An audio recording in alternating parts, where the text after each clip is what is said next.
Hi everyone, this is Glad's Dada and welcome back to my channel. For today's video, I'll show you guys kung paano ako mag-commute papasok sa work. Tara, let's go! Ito nga pala yung neighborhood kung saan ko shoot yung first ever vlog ko dito sa Canada.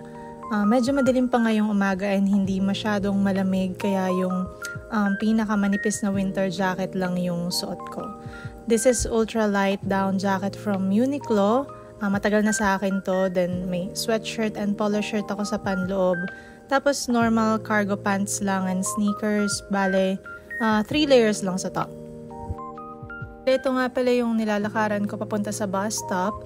Medyo may kahabaan siya. Siguro pag sa Pinas, ipapedicab ko na to or tricycle kasi mga 15-minute walk din to from my house. Good morning guys! So, eto, naglalakad na tayo papunta sa bus stop. Actually, may bus naman dapat papunta dun sa north. Kasi sobrang dalang niya. Mga siguro parang once or twice lang per hour. So, pag na-miss ko yung isa, sure malilate ako. Kaya ang ginagawa ko, nilalakad ko na lang. Parang exercise na rin sa akin yun. Kasi mga 1 kilometer din yung lalakarin ko yung total. So, ayun, sa haba ng nilalakad ko, wala na akong masabi. Kaya pakita ko na lang sa inyo yung paligid ng nilalakaran ko. Nakikita nyo naman wala akong kasabay. And sobrang walang tao. Siguro mga 7:15 na yan in the morning. Anyway, may nadadaanan din pala ako ditong short bridge.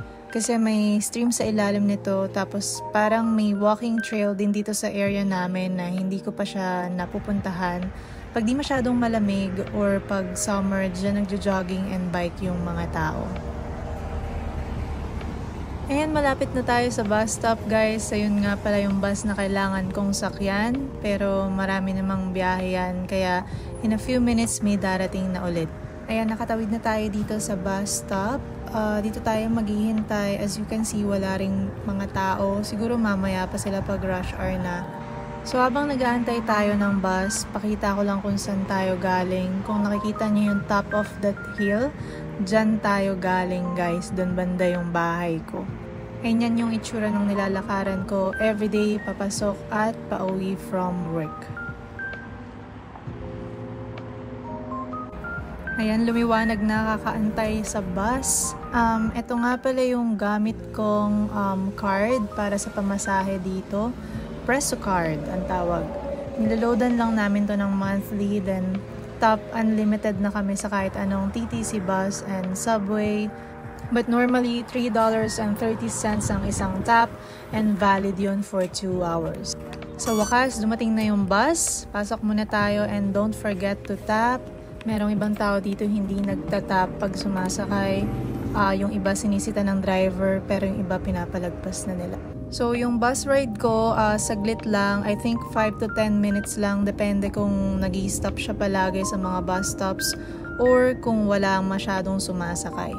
So ito na nga, nakababa na tayo guys. Pero hindi pa tayo tapos. Maglalakad pa tayo ng mga siguro 12 to 15 minutes. Depende kung gaano ka kabilis maglakad. Ako kasi kapag medyo nag-i-snow at icy yung lapag, dahan-dahan lang ako maglakad kasi baka madulas ako. Dito naman sa nilalakaran natin ngayon, marami ng bahay and maganda yung mga bahay dito kaya masarap maglakad-lakad and tumingin sa paligid. So ayun guys, dito na tayo sa malapit sa work ko, maglalakad ulit tayo. Residential area to, so wala masyadong bus papasok or wala talaga atang bus, hindi ko sure. Or kung meron man tinatawag nilang blue bus yun, iba na yung pamasahe lang sa TTC, so hindi ako sumasakay doon para makatipid.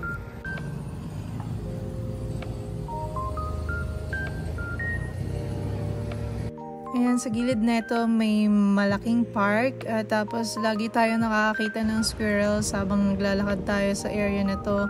Meron ding school, so maraming kids dyan pagka hapon kasi uwian na nila. Minsan nakakasabay ko silang umuwi.